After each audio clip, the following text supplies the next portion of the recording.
I try to make videos about how I kind of break my own barriers and do brave new things, and it's not necessarily about raising awareness and hello and making other people see a difference. It's about my own life and about quality of life that I deserve and that other people may take for granted, that they can just leave the house and not have to worry about whether other people will hear from their mouths. And I often make these videos like about how I went to the movies, and I got lots of comments, supportive comments, and then there was comments about how I should stay home, literally saying that I shouldn't go out, that there may be some people that will overhear, that shouldn't overhear, and what about the kids, and literally saying that I shouldn't, and sometimes saying, I'm not saying you shouldn't, but you shouldn't. Like,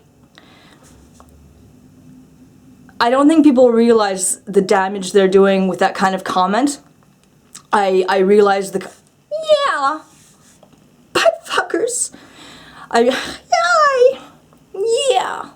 I realize the kind of place that it's coming from in terms of, you know, you don't want to be damaging children, you don't want to be disruptive, but you know what? That's exactly what my life is. That's exactly my condition. And if I were to stay home, which, you know what, I did for a while. I stayed home for like a year.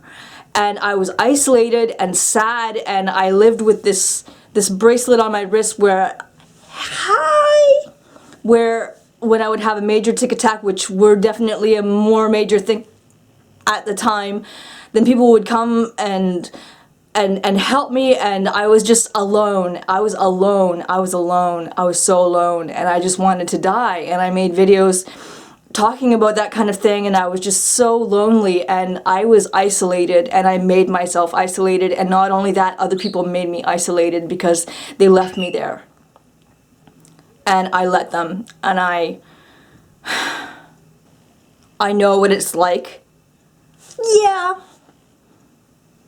To do what you said, I'm saying, those of you who think that I should stay home, I know what it's like to do that. I know what it's like to lose my quality of life because I'm worried that I might say F-U-C-K in the street when they're not even going to remember that happened later on. And whereas me, I stayed home instead and did nothing with my life, my entire life. Because what? And okay, I'm getting away from the message of this video. What I really wanted to say is don't. Not don't to the people who tell me not to. To the people like me.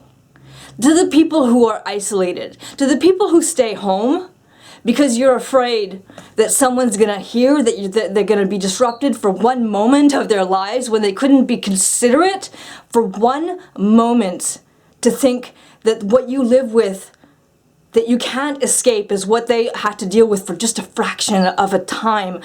And it's okay. They can do that. They can be understanding. They can just, you know what? Tourette Syndrome, and this person shouldn't be a shut-in. They shouldn't have to do that. Don't stay home. Don't be a shut-in. Don't be sad and alone and isolated. There are people out there who are doing this, who are alone and who don't want to be, and who make themselves be because of pressure from people who say they shouldn't stay home because of a condition that they just should try to open their minds about. Hi! I don't deserve to be a shut-in, and you don't deserve to be a shut-in, and nobody deserves to be a shut-in. We need and we deserve a quality of life that everyone else takes for granted. They think that we should just stay home in our little huts. We shouldn't, and you shouldn't, and you deserve better.